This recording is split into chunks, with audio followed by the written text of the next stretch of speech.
David Spada is a successful attorney whose dream was to become a sports talk show host.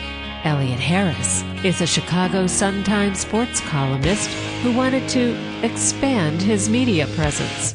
In the next hour, they combine their talents and love of sports and women by interviewing former professional athletes and lovely ladies on sports and torts.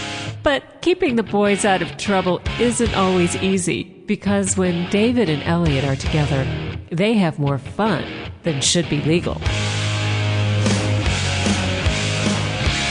Elliott, another day, another show, but let's get right to our first guest, the 7th winningest coach in NBA history. He's in the Basketball Hall of Fame.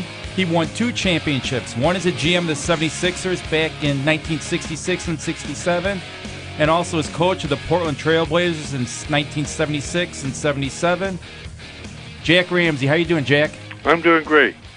I got a question for you. I saw that you said that you selected Manu Ginobili as the MVP and not Derrick Rose. What's going on there? Well, I did that. My selection was forced on me before the season ended. And my logic for that is, who is the most valuable player on the team with the best record in the league? And at that time, it was Ginobili. Ginobili is the heart and soul of the Spurs team. It's a very good team. At the time I had to cast that ballot, San Antonio had the best record in the league. But as we found out, when the season ended, full 82 games, Chicago was the best team in the league. They had the best defense in the league, and they also had the most valuable player in the league, as the final record showed. So on my final ballot, I voted for Derrick Rose, but I still voted as the Defensive Player of the Year, Keith Bogans, who, in my opinion, is the best defender on that team, which has the best defensive record in the league. And a lot of Bulls fans are wondering, why is Keith Bogans on the court? He'll take a couple of threes, and that's about it. And I don't think think they really appreciate what he does. They're not watching the game.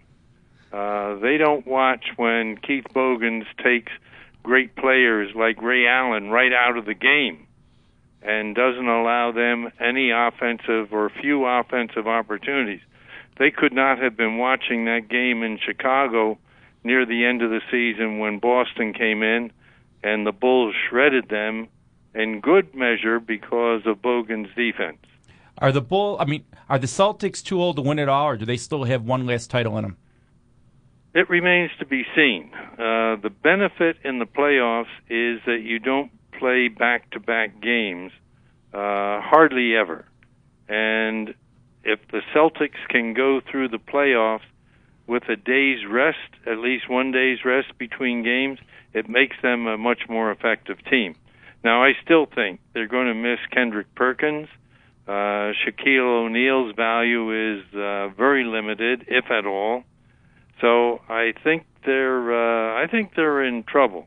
But I don't count them out because they're such a resilient team, such a veteran-loaded team, good plays down the stretch, good overall team defense. I wouldn't count them out, but I don't think they're going to do it. Okay.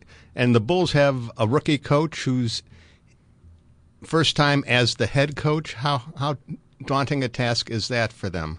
Well, he's not a rookie coach. He's been an assistant coach for I don't know how many years, but close to 20, and he was my choice for Coach of the Year. He did a magnificent job with the Bulls this year. He's gained valuable experience during the course of the season. He's ready for the playoffs, and he can be a championship coach if the Bulls can carry the load through the East and then get to the finals. How about these Pacers? They fire your son-in-law, Jim O'Brien. They bring in the assistant coach, and they're giving the Bulls fits. Yeah, well, they're a feisty team. I don't think they can beat the Bulls, but the Bulls are going to have to prove it. Indiana already won a game there during the regular season. It was an overtime game. but they won it down the stretch when they needed the win, and they got it. They have contested the Bulls pretty well in the first two games. In Game 1, they had a 10-point lead with 3 minutes to go. This has become a resilient team, and Frank Vogel has done a very nice job after Jim O'Brien's exit. He's gotten good performances. Tyler Hansborough, who was an in-and-out player in the early going, got his game together. He's a very physical guy. He can make the jump shot from 15 to 17 feet. He bangs on every occasion. They were on Larry Bird. Collison is a pretty good point guard. He can penetrate. Now, I think they need Collison, and he had to leave Game 2. I don't really know what his status is. I think he's going to play, but is he physically able? We'll have to find out. And of course, Danny Granger is a scoring machine. So they're not to be treated lightly, but I can't imagine them beating the Bulls in a playoff series. Now, out in Los Angeles, we still have Phil Jackson and Kobe Bryant. Can we ever discount the Lakers as long as those two are around? Yeah, but they've got to play better. We did their game against New Orleans. It was an inspiring game from the Hornets' point of view. Chris Paul just put on a performance of all time. He was magnificent. He willed his team to win. They're well coached. Williams does a very good coaching job. There's another first-year guy who has stepped in and does the job in a very unpretentious way. But, they've got good players. They're not deep enough, I don't think, to beat the Lakers, but the Lakers have to come out and prove it. You were the GM of the 76ers in 1966-67 when Wilt won his first championship. And we've interviewed numerous former Basketball Hall of Famers, and all of them say that Wilt knew that he could not win a championship until he became a team player. How did you get him to be a team player? Wilt was very stats conscious, and he had already led the league in scoring. He averaged 50 points a game, had a 100-point scoring game. So he had all the scoring records. He had rebounding records to go with it. They didn't keep block shots in those days, and he would have never beaten out Russell anyway. But assists were things that were countable. And Wilt led the league in assists one year because he wanted the stats for it. He wanted the title as the best assist maker in the league, and he got it. And Wilt had taken a lot of strong criticism from the media around the league for being a high scorer but never winning a championship, and he wanted to quiet those critics. And in the season that they won, in 66-67, Wilt was a very, very good player. He outplayed Russell that season for the first time and only time in his career. But Philadelphia beat Boston 4 out of 5. Wilt was the dominant player. And then they beat the San Francisco then Warriors in the finals 4-2. The best NBA player you've ever seen? Michael Jordan.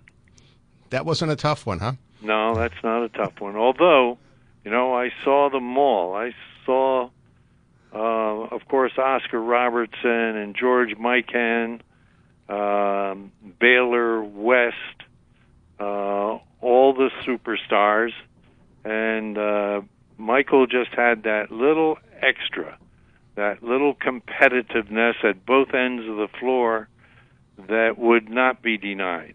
Jack Twyman says that Maurice Stokes, if he would have kept playing, would have been the best player of all time. That's very possible. Maurice Stokes was a great player from St. Francis of Loretto in Pennsylvania, a very small school. But Maurice Stokes was a great player and very possibly would have been the best player of all time had he continued, but was stricken with an incapacitating disease and was not able to play beyond, I think, maybe his third year as a pro. Now, speaking of great players, the Miami Heat has one who came from Cleveland. Does LeBron James need to win a few championships to validate his greatness? I think so. He needs to win at least one. But they have another really great player, Dwayne Wade, on that team. And there are those who are hard-pressed in a comparison between the two of saying which player is better. But James has had a great season this year. He made the move so that he would have a chance to win a championship. And whether they can do that or not remains to be seen. They have to get past a feisty Philadelphia team, which I think they'll do. They're 2-0 in that series, and they go to Philly for the first of two there. Jack, I think they're equal to the task. Jack, I know you got to go to appointment in closing. Who's your pick to win it all? Right now, I'm not sure. I think Chicago has a chance. I think Miami has a chance. Boston has a chance. I don't think Orlando nor Atlanta do. In the West, I think the Lakers, if you had to pick a favorite, I'd probably pick the Lakers to win it all, but I don't feel any certainty with that at all. Oklahoma City is an up-and-coming team, especially now that they have Kendrick Perkins. You can't count out Dallas, a nondescript team, plays zone, very well coached there by Rick Carlisle. Dirk Nowitzki has proven he's a tough competitor, a great clutch player, a great scorer, and Jason Kidd keeps rolling along despite his years. Very hard to pick a winner at this stage. If I were forced to do it with the guillotine over my head, I'd probably pick the Lakers. Thank you very much, Jack. I hope you're feeling well, and we're very appreciative of your insight. Not at all. Thanks. Thank you. That is Basketball Hall of Famer Jack Ramsay. Nobody's seen more basketball than he, and nobody does a better job of analyzing it than he. I'm glad he straightened out that Derrick Rose situation here. You were worried for a while? I was worried. I'm like, how do you pick Ginobili and not Rose? But he straightened us out. A brilliant basketball mind.